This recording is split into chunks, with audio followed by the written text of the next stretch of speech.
Good morning, everyone, or good afternoon, or I think that would be all of the people we'd be covering right now if we're dealing with just the United States right now. So it's great to see everybody. I'm going to go ahead and share my screen. We are recording, and we will get started with our community of practice. So great to see so many of you on a Friday. Thank you for joining us. This is our second community of practice group that we're pulling together. Today, we're going to be talking about alignment with academic MTSS. This is also known as IMTSS or integrated MTSS. And this was one of the topics that you guys, when you had completed a survey, if you had participated in the last community of practice that we had in November of last year, we asked you to say, what other topics did you guys want to talk about?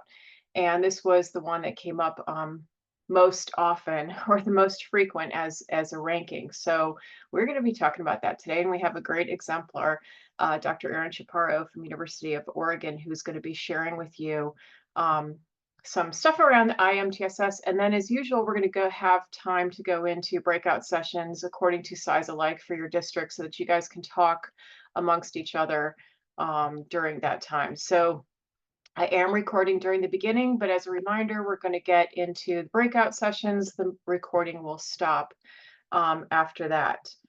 As for the handouts, I don't believe they've been posted on PBIS.org yet, but we will start to post them in the chat room in just a minute. So let me try to get that going. And while I'm uploading that to the chat room, if you could go in and rename yourself to give an identification of where you are to help folks in that process. So where is my chat box? Hold on, let me upload these. Oh my gosh, and everything disappears. If I have any of the other district work group members that are on here, if you're able to upload them to the chat box, that would be great because my chat box just disappeared on me.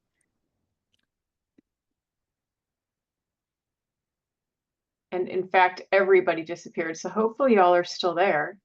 Oh my gosh. Yes, you are. Yeah, we're here. We can see the chat. Thank you. Thank you. All right. So if you guys can go ahead and rename yourself just so it can help all of you be able to see. Also, the other thing too is that if you're able to, if you're cool with this, I understand it's also Friday too. But if you're able to turn your video on so folks can see you, that would be great as well. Especially when we go into the breakout rooms. If you don't want to do it right away, now I get it. But when we're in the breakout rooms, I think it'd be great for folks to be able to see a face of who they're talking to. Sorry for interrupting. I don't have that feature. It says video. Is that what I should be? If you click on the video, it should move you to non-video. Okay, let's see. Or, you know, it looks like your camera might be either. Oh, is that it? Ah, we can see you now. Hello, Marcia. Hi. Thanks. All right. So again, we are a community of practice. We're supporting each other in this process. So just when you think we get Zoom down, and we should have it down after about 5 years now, there's little hiccups here and there. So just as a reminder for norms, we hope that you would participate in the discussion activities because this is established as an opportunity for you guys to be able to network with each other.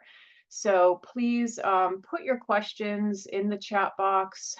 Please make sure that your microphone remains muted. There may be opportunities, obviously, when you go into breakout room for you to unmute to be able to talk, because I know that would be faster to get our words out. And then when we do go into breakout rooms, and again, we'll remind you on this, that if there's an opportunity for a facilitator or a note taker, if you guys could quickly identify your roles. I'm not sure, depending on the number of people, if we will have an official facilitator from our center that will join every breakout room. It just depends on how many I see are logging on today. But I know we all can handle it. We're all professionals. But just know that this recording will be posted up on pbis.org, and the handouts will be posted either sometime today or at least by Monday. All right, so we also are going to have, I know it sounds strange, why is she doing this right at the very beginning? Because I all know what happens. We all go to breakout rooms. A lot of folks don't come back to the big, large breakout. And so I just want to remind you folks that your feedback does matter. I did look at the evaluation data the other day when we were getting ready and starting to plan for what the topic would be. So it was not only from the information we got from the last evaluation and the topics that you had, but the types of information that you guys said that you did like and what you wanted to have more time on. That was really constructive for us in being able to plan this community of practice. So your feedback is valuable to us. All right, so I'm going kind of fast through some of this because some of you guys were with us in November. And if I didn't tell you already, I'm Heather George from the University of South Florida. Apologize if I did not say this earlier. I'm co-director of the National Center, as well as run the Florida Center for Inclusive Communities down here, and am a professor at the University of South Florida. So I'm excited to have you here, but I am not doing this alone. There are several PBIS partners that are here from our National Center on PBIS from all across the country that have also been involved in the development of this community of practice, as well as the content around that. And you're going to hear from some of them today, whether it's through the presentation or during our breakout session opportunities. So as a reminder, you guys know you're all coming from that district aspect, but what I want to remind all of us is that the whole purpose and why we're coming together is that part of being able to get and to stay connected with each other. I know that there's a lot of I'm not going to ignore the elephant in the room. There's a lot of changes that are happening nationally that are scary to folks, whether it's happening at the federal level, the national level, or it's happening at the local school district on all kinds of different things and changes happening. And it's so important that we stay connected with our folks to know that we're not alone in this process. And so for you as a district to know that what you're doing in your district, that making sure to let your state know in what you're doing, the things that are working, the things that aren't working, so that they can be more informed of what to fund and how to help support you guys in the district. But as well for you guys to know what's happening in the schools as well, so that you can be able to better position yourselves to best support those schools.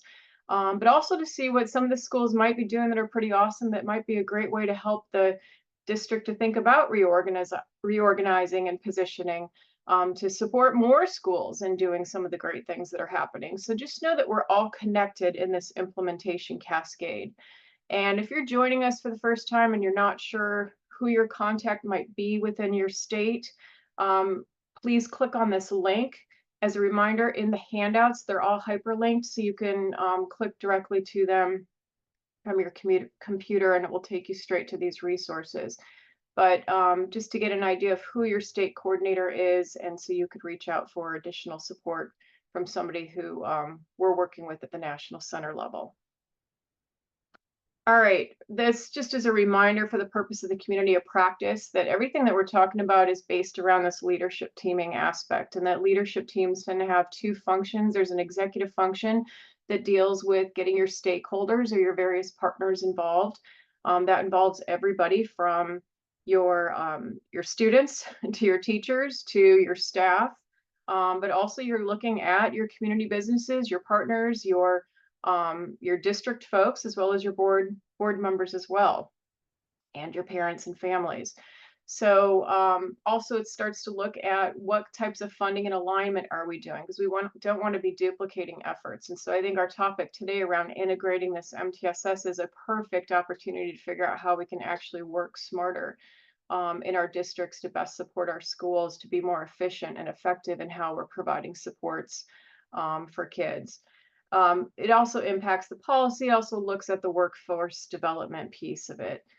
From there, there's also implementation functions of leadership teams of dealing with what types of training or professional development that's needed, what types of coaching or technical assistance supports are needed to make sure that we're able to implement these new skills, and then how we're evaluating to determine what needs to be done, as well as how well have we been doing in some of the practices and interventions that we've committed to. And from that, starting to develop some local demonstration for other folks to be able to come and see how well things are going. So all of this goal is this community of practice is a platform to further develop this district supportive context, that it's for you guys to be able to connect, collaborate, and grow, and then to get a deeper understanding of the role of district leadership. For those of you that heard me talk before, you know, one of the things I love saying is that nobody's exempt in this process. And the part that I want to say is that of this flow chart that you can see here of all of our leadership team functions, that's not just specific for district leaders either. It's also specific for states. So when we go in and work with states, it's the same functions that we're talking about with them. When we're talking about schools, it's the same type of functions we're talking about with them. And then at a micro level, looking at an actual classroom, you know, you got to think about, okay, who are my partners as a classroom teacher, and who are my team members I need to pull together within this. So no one's exempt in this process. We're not putting any extra efforts on folks, but we all have a piece of the puzzle and making a difference out there. All right, so some of you want to know, if you did not attend or you did attend in November of last year, our last community of practice series, that recorded session is posted, and the handouts are posted as well. If you have not yet registered for the May 2nd event, you can use this QR code. It'll take you straight to this site where you'll be able to get the recording. And just know that today's handouts will be posted as well as the recording in that February 21st section within the next few days or within the next week. All right, so let me give you some demographics for those of you who had registered. We always know that there's more people that register than actually show up. That's just kind of the way it is with it. But as of last night at 8 o'clock Eastern time, last night we had 179 people that had registered for the event. So we had 40 different states that were registered up there. If you don't see your state up there, go ahead and put your state in the shout out in the chat box, because you don't want to get missed. But again, this was as of the date of registrants last night. 32 or 18% of those registrants actually had attended. We had a District Leadership Institute in Chicago for half a day last year. And then 12% were actually former school climate transformation grantees. So excited to see you guys here, but excited to see so many new people that are here too, which I was like, oh, our social media worked getting that out there. So that was nice. To give you guys an idea of those that have registered, and again, I know not everybody has showed up live for this, but based upon how you say where you're coming from of your size alike district, you know, you can see it's pretty proportional overall across small, medium, large, and very large districts. So again, we'll have that opportunity to break into, you can choose the room that you want to go into, but most folks like to choose their own size alike to be able to talk with folks that from districts of their own size. So, all right, that's enough about that. Resources I shared with you before. These are kind of our three big resources around the district, but certainly does not mean this is all inclusive of everything that we do have. But as a reminder, you can click directly on these pictures and it will take you straight to that resource on our national site. But the PBIS implementation blueprint, it does not matter where you're coming from, what context, whether you're coming from a rural district, an urban district, whether you're a classroom teacher, you're a district level implementer, or you are a school administrator or a state level folks, it's to help you move through that implementation process, regardless of where you're coming from. And it's filled with a roadmap of resources for you across all of those different leadership team functions that I had shared. We've also got the District Systems Fidelity Inventory manual, which if you have not had a chance to check that out, I highly recommend that you do. That's going to help you guys go through and kind of set up what is it, all of the different pieces that we need to think about for establishing our systems to support a multi-tiered framework such as PBIS or any of our MTSS within our district, using those leadership team functions to guide guide our planning.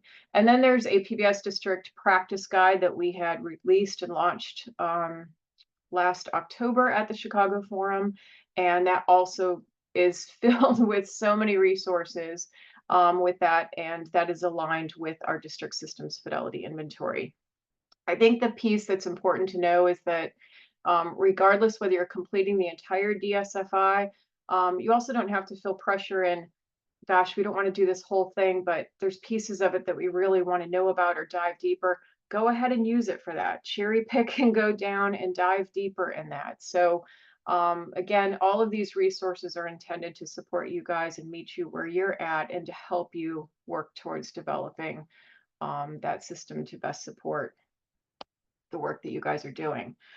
On pbis.org on our national site, as a reminder, we do have a topic menu on district and state PBIS, and in that is a bucket of all the other resources, products, videos tied to district and state that might be of interest to you guys. And if you don't know what you're looking for, you can always go to the search button. Trust me, of all the other PBIS partners, I use that one very frequently. So do not be ashamed. That's what it's there for. All right. As a reminder, May 2nd is our next community of practice meeting. That is going to be, so you can go ahead and register. Even if you registered for today, you're still going to need to register separately for that event as well. And let me check the chat box in case anybody needs. Don't see anything in there.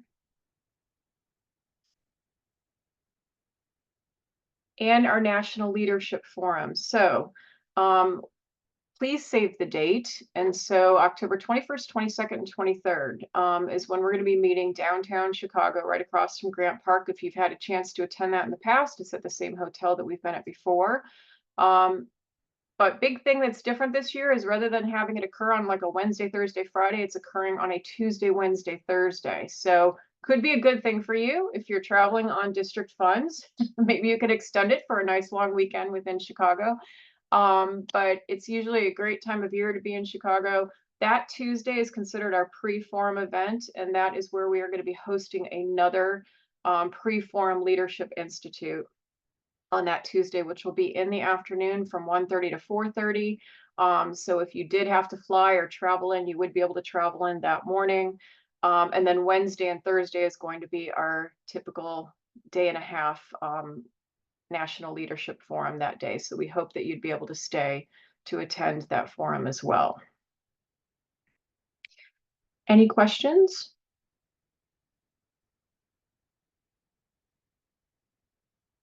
Okay.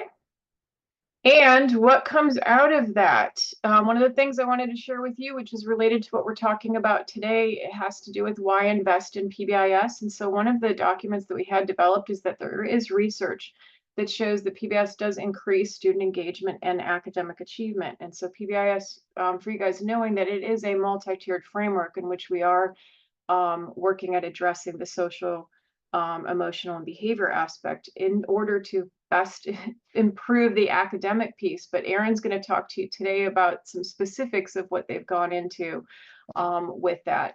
But in case you're wondering and needing a little bit more justification for any of your district folks out there or for your school leaders of why this is a good idea, we've developed this one-page flyer that you can click right on it to help them, and it summarizes the research around PBIS, which I believe is related. And if you attended the National Forum, you would hear even more research across all the different areas with PBIS and MTSS of how it works and what it looks like at the practitioner level and how to and to talk to folks out there. And I know a lot of you, some of you have been selected in the past and the upcoming one to be exemplars. So thank you for that. So again, all of our latest resources and research are located on these sites as well as our national pbis.org site. And this survey here is up here to remind me to, let's see if I can actually do this, is to remind me to do a survey with you guys. So it's actually a poll.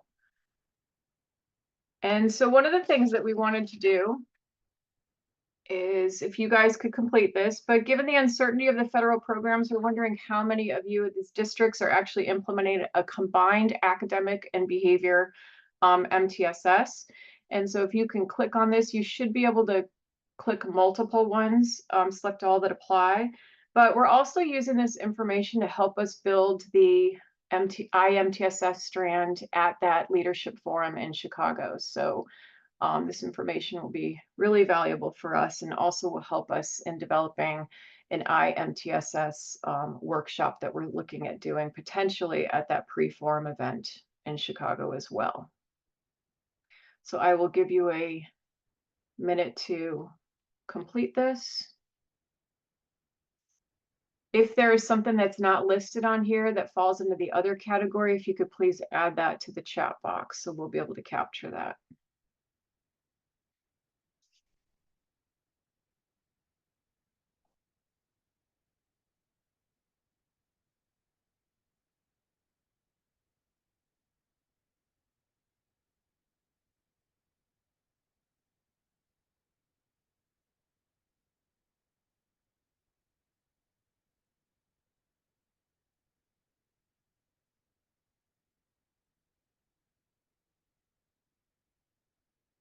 And I'm going to keep that open. And while I'm doing that, I'm going to turn it over and make Erin the host. Well, actually, let me make you co-host and see how that works, because I don't know what happens when there's a poll that's live that's occurring, because I know the system can get a little wonky sometimes. Okay, great. Thanks, Heather. Should I share my screen or hold off?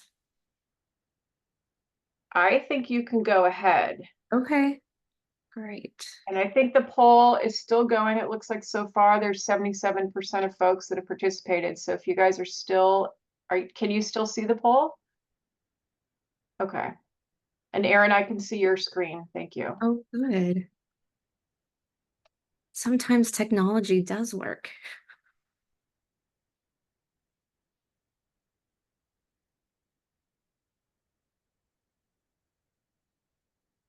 Okay, should I go ahead and get started or let people finish the poll here? Looks like we still have some coming in.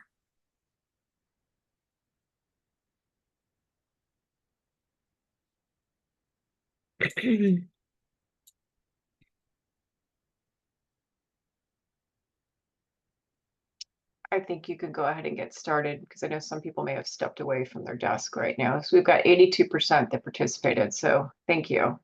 Not bad. Great, everyone. Well, hi, I'm Erin Chaparro from the University of Oregon.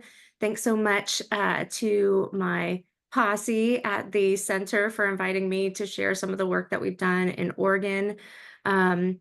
I feel like maybe we were one of the OGs with really trying to do an aligned system of, I say academics, but truly it was literacy and a strong focus on early literacy and PBIS. So I'll share some of that with you all, but I also just want to highlight some of the amazing tools that are available through the center. So let's see here if I can click through. There we go. So these first couple of slides come from the IMTSS Research Network. And if you don't know about that website, I definitely recommend that you check it out. It's mtss.org. It's right down there in the bottom left-hand computer image there. And in the work that I do focused on MTSS and data teaming and PBIS, I find that it's very common for people, and especially educators at the school level, to think that MTSS is something new or PBIS is something new because it's only recently that their district or their state has said, y'all need to do this. So I think it's really important for you all to know that just how long we've actually been working to get these tiered systems in place. And I'd love to hear in the chat if you can kind of look at your Wayback Machine, look at your time machine and say, when was the first time in your career that you heard about tiered systems, whether it was PBIS or whether it was MTSS or RTI? Just drop a year in the chat for when was the first year Oh, great. Oh, good. We've got some fellow OGs out there. Awesome. Yeah. So I think, oh, the 90s. Awesome. Yeah, I think, I didn't really hear about tiered systems until the early 2000s. But then I didn't really get the chance to start implementing tiered systems until like 2006. 2007. And that's when, yeah, someone says 2023, no joke. Yeah, or my first year teaching, right? Right. So yeah, welcome to the team, y'all. So absolutely. So it's just especially with kind of the unsettling times that we're going through right now, I think it is helpful to look at the history and know that these practices that we're finally seeing a real groundswell across the country of emphasis at the state level for implementing um, tiered systems, and then of course emphasis at the district level as well. So this is from a brief from the MTSS website. One thing they also did was look at what are the research studies that are out there to show that an integrated model of academic, behavioral, social, emotional, these integrated systems are actually effective and impactful. And so Brandy and Steve and others did a literature search and basically found that there's been fewer than 10 studies that have actually looked at these integrated systems at the district level in particular, and that in fact only 2 of them show positive effects in both reading and behavior. And you can see my name there at the second one, and that's the one I'm going to talk with you a little bit about today, are in Oregon.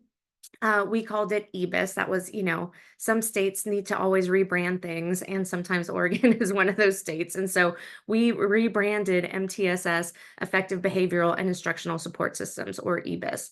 And it actually was developed kind of after a model of Tiger Tualatin School District that had been working really closely with George Sagai to get PBIS set up in the early 2000s. And then because of the smarts of some of the school psychologists who became the district level coaches, they brought on the emphasis of early literacy instruction and knew how important it was to get those 2 things. So we took that Tiger Tualatin effective behavioral instructional support systems and then worked to scale it up at the district level. And you can see in our study, we really only found positive effects at the reading level. I believe we could have found positive effects at the behavior level, but honestly, the data was so messy. And across all the school districts, everyone had different definitions, of course, of what ODRs meant in their schools. And so it was really hard to look at, all that referral data. So we just focused on the literacy data. But even with this said, it's important to remember that a lot of the strategies that you're trying to implement within this IMTSS framework are evidence-based practices, are actually more than evidence-based practices, are scientifically based practices. PBIS is a scientifically based practice, meaning it's had or a set of practices where it's had multiple randomized control trials to show that it's effective. And a lot of that knowledge has already been baked into one of the resources that Heather pointed out, the newly published PBIS District Practice Guide. And it is, it's only 125 pages. So, I'm sure it's something you can just pick up and do a little light reading. But the good thing about it is that it's really well organized. And so you don't have to read the whole thing, front to back. You can go ahead and just say, oh, this is what I need to know about right now. This is what I need to have a little bit more information about, and just click on those pages that has that information. And in particular, I want to highlight the last bullet there, that is the guiding questions for leadership teams. And if you are, a district leader and you are the one organizing and bringing your team together, then I highly recommend just going through and clicking on those guided questions for leadership teams, because that's going to get your wheels turning. You'll be able to take those questions and, adapt them for your team and your context where you are in your implementation. So I just want to, let's actually put an emoji in the chat if you have taken a look or at least accessed this district practice guide. Just put your favorite emoji in the chat if you've actually had a chance to download this yet. Oh, cool. I see a few people. Katie, Jennifer, Carolyn, Ginny, Toby, Jackie, Janine. Okay, great. Amanda, Justin. Awesome. So quite Heather, that's cheating. But yeah, that's great. And Lisa Powers, who was on our team, she was a long-term district administrator before she came to the university and a building principal. And she really authored those guiding questions, was the lead on those. So it's coming from a very knowledgeable place. So, and Heather already pointed out this great leadership team framework and guidance. And, it's just really important to remember that as you all are focused on implementing PBIS, that there is a threat to PBIS by bringing on new initiatives. And because there's a competition of existing resources. So a part of this considering alignment and integration of PBIS, MTSS, and other initiatives that fall underneath those frameworks is this idea of straining and competition of existing resources. So the purpose of really thinking about a truly integrated and aligned model is so that we're using the resources that we have efficiently, and also building the capacity of the people within our organization and using their knowledge and skills, with true efficiency and impact. So at the core here, and this was also the core of our EBIS model in Oregon, was this district leadership team. If we didn't have those district leadership teams, we did not have the organization to facilitate the professional learning and the coaching that needed to happen, especially around literacy instruction that got those positive gains in first and third grade, and really across all the grades, but the statistically significant ones in first and third grades. So some of the things that we learned from our leadership teams were that we had to have strong goals and priorities, and that those district goals were shared across the districts, within the schools, so that the schools knew what the district was working on, and then the schools could also look to align their goals with what the district goals were. We were really focused on collaborative teams that included people with a range of expertise. This was a big learning lesson. We've got Steve Goodman here. He's the author of Integrated Multi-Tiered Systems of Support, Blending RTN PBIS. If you haven't seen that, I know they're working on a revision, but we were lucky enough to have a chapter in here based on our Oregon experience. And one of our big lessons learned was, do you have the right people sitting around the table that have the right expertise? So, you need to be looking at all sorts of data at the district level. And if you don't have someone on that team that can help you look at that data, then that's, an area of need. Also, that leadership team really needs to select and prioritize the evidence-based practices that you're going to be implementing. I was working with one district where they actually sent out a survey to all of their schools asking, what are the tier 2 interventions that you are using? I kid you not, this district only had 6 elementary schools, and there were easily 50 different tier 2 interventions that were being used across these. And some of them were, different versions of the same thing. Some of them were teacher created. There were so many different, the district wasn't able to support with training and coaching all of those tier 2 interventions. So it's helpful to have the district team focused on selecting, prioritizing, so that they can, next bullet, align initiatives, create that common language, but then the next bullet, use data to guide training and coaching. Many of the districts that we worked with in Oregon as a part of EBIS ended up totally transforming their professional development models to only train what they provided professional development on. So it wasn't a grab bag of someone went out for this brain-based training, someone went out for this character strong training, and now we have an expert here on that and an expert over there on this. And instead it was, what are our professional development goals? We only send people out for that training, and that's what we focus our coaching on. So it made the professional learning across the district really have that laser flip focus. And then, of course, establishing a plan to support the school sites to implement those. If you're looking for a roadmap to kind of guide your district in considering how to do this integration and alignment of PBIS and these other MTSS frameworks, then this is from the practice guide directly, where they offer these steps that says, begin with the executive level team, share and shared outcomes to achieve. So this is the district leadership team is communicating with the executive team and then working to share those outcomes. So because you need a buy-in from everyone, right?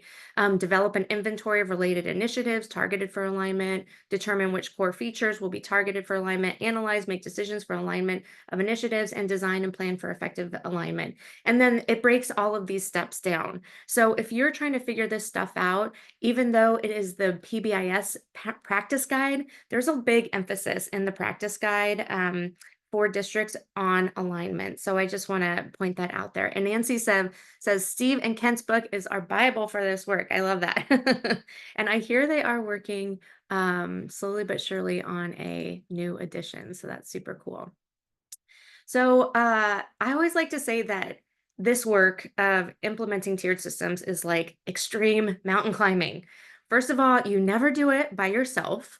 You're always going to do it with a team. So the team is your strength. You've got to have strong leadership who those leaders are going to plan for everything, for the celebrations, but also for the scary things that might happen. You've got to plan to have those first aid kits along the way to, put a Band-Aid on those boo-boos as we try to figure out the things that don't go as well.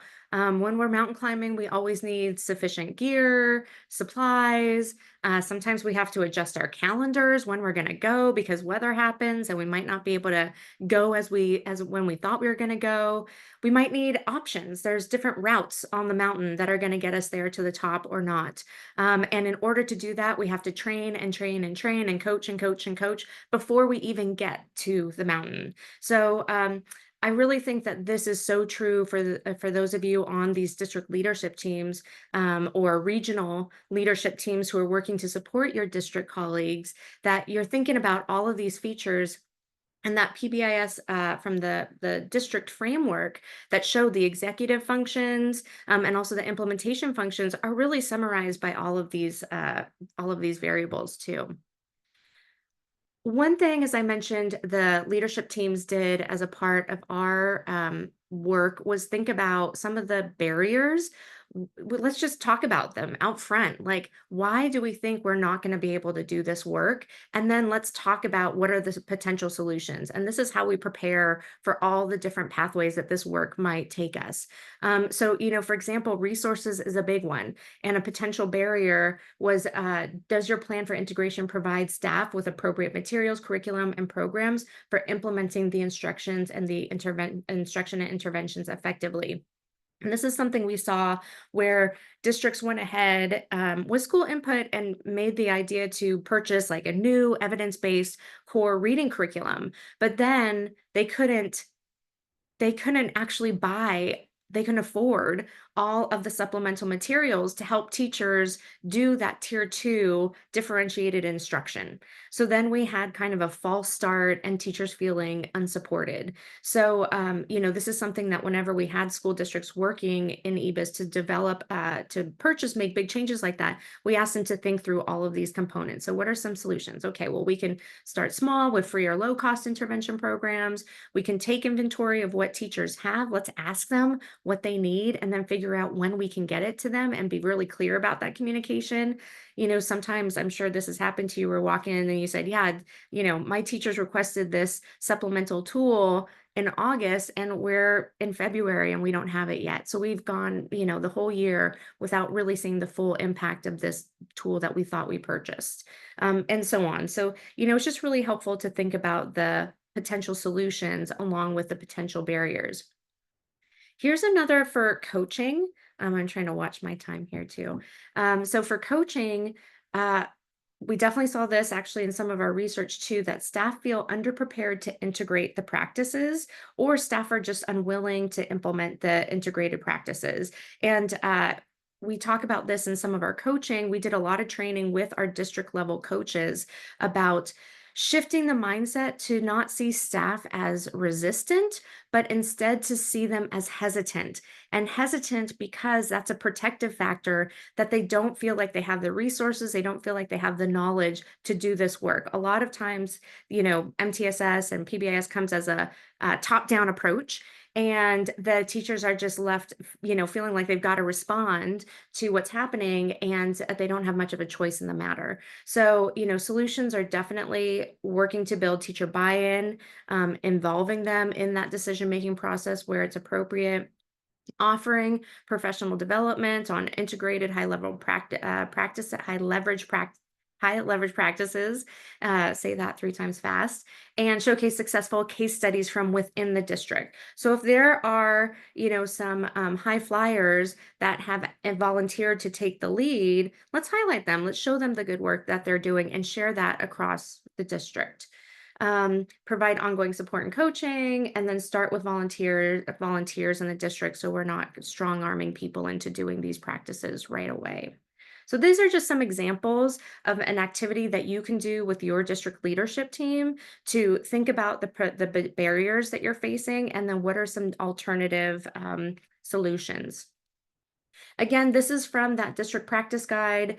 I recently said this to one of our district coaches, PBIS coaches, and I said, MTSS and PBIS are basically the same thing. And she was like, oh, like she needed that connection because someone was telling her that they were shifting to MTSS and maybe not doing PBIS anymore. I said, PBIS is your foundation. It is also the framework. And truly at the national level, it was built alongside MTSS or academic. It was never built completely separate from academics. So they really are, you're building the same foundations, and that leadership team is really looking at how you're building together and integrating all of these various features.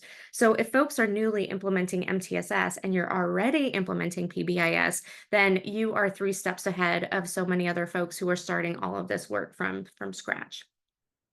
Another tool on the PBIS.org website is focused on classroom integrated academics and behavior. It's it's just a few pages, but if you're at the district level, there might be some great ideas in there to get you thinking about how can we share this information with our teachers and how can we support them.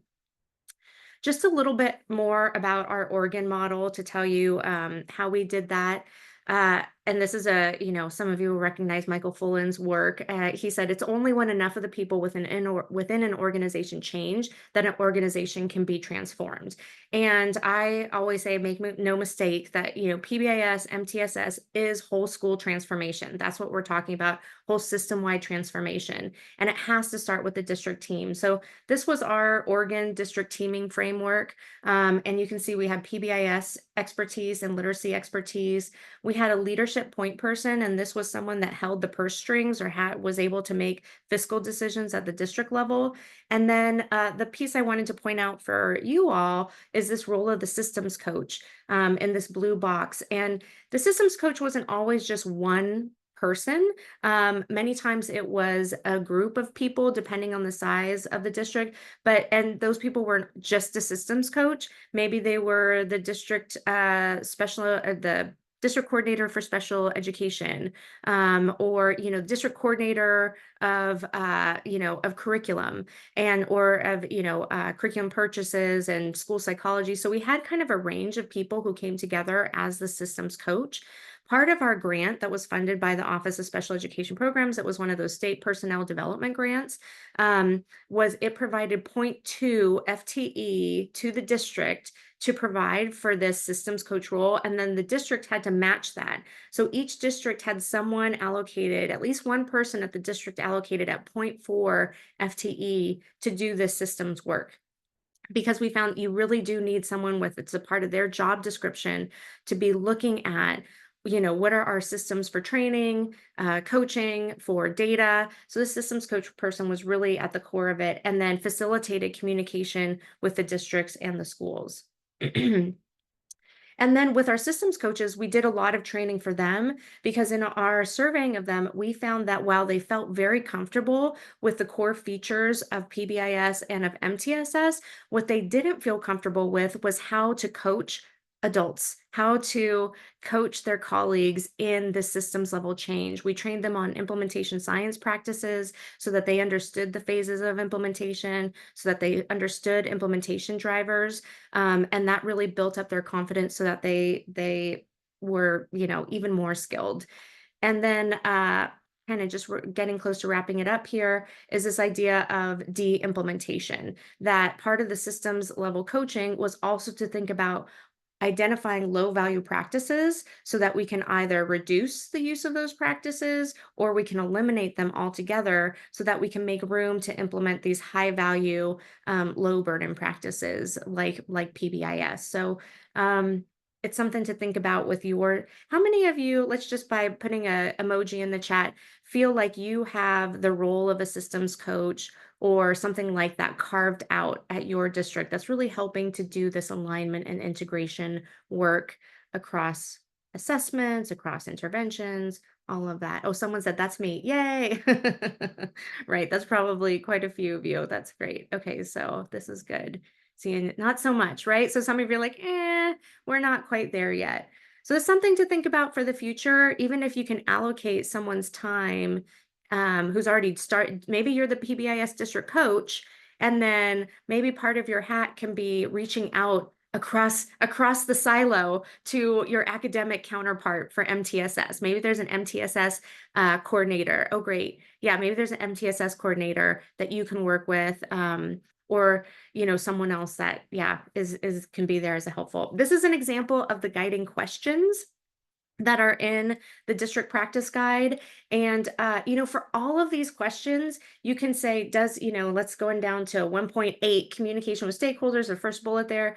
Does the district leadership team have a list of key partners, internal, external, to support our integration and alignment of PBIS and MTSS? So you can add that little frame at the end and ask all of those questions, but apply it to, the last one, 1.9 goal identification. And then if you look at the bottom there, does the district's larger strategic plan and or documented goals clearly identify school climate or SEB as a goal as it relates to integration and alignment with MTSS or academics? So great resources there. And then here we are. As I mentioned, this is some of our lessons learned. Begin with your leadership team, supported by a systems coach if you can. Take inventory of those low and high value practices. Make decisions about where to sustain investment, where to de-implement or de-invest, and then use tools like the district practice guide and the MTSS classroom practice guide as well. And then I put a few questions here. These aren't necessarily the questions that you need to talk about in your groups, but I just put these here to get your wheels turning a little bit. How does your district leadership team manage integration and alignment? Who handles the systems coaching for your district leadership team? Do you have the right expertise around the table at that leadership implementation team meetings when focused on integration and alignment? So with that, I will stop share and pass it back over to you, Heather. Thanks everyone for participating. So if you have any additional questions, I really recommend you post them in the chat box right now. While we're doing that, I just wanted to share with you the results of the poll that we took. So 92% of you did participate. So that you would find it interesting. And again, this information is going to be really helpful for us in crafting the strand for the Chicago Forum this fall, as well as our pre-forum event that we're going to be having. So thank you for that. Moving into breakout rooms now. So, and again, please go ahead and continue to put information in the chat for Aaron. Let me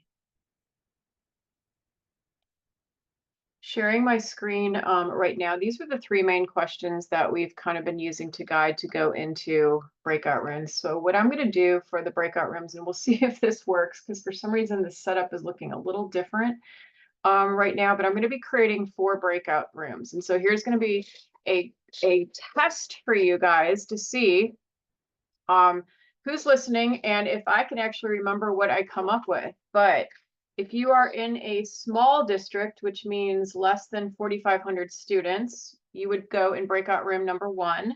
If you're in a medium district, 4,501 to 25,000 students, you would go in breakout room 2. Make a mental note of that. If you're in a large district of 25,001 students up to 90,000 students, you would go into breakout room 3. And if you are in a very large district of more than 90,001 student, you would go into breakout room number 4. Keep in mind, I will do a double check and check to see what the numbers are looking like, because if it's looking way too big, I may split you at one point. So I want to give you a heads up. So I'm going to go ahead and create the breakout rooms, and we have a good 35 minutes minimum, because I want to bring you back just very briefly beforehand. And I think I actually could have done something here. Anyways, can you see the breakout rooms and choose them right now? Okay, Yes. great. So if you have any questions, I'll be staying in this main room, and I can answer any questions. If you happen to pop out or get disconnected and need to get back into a room, we'll be able to take care of that as well.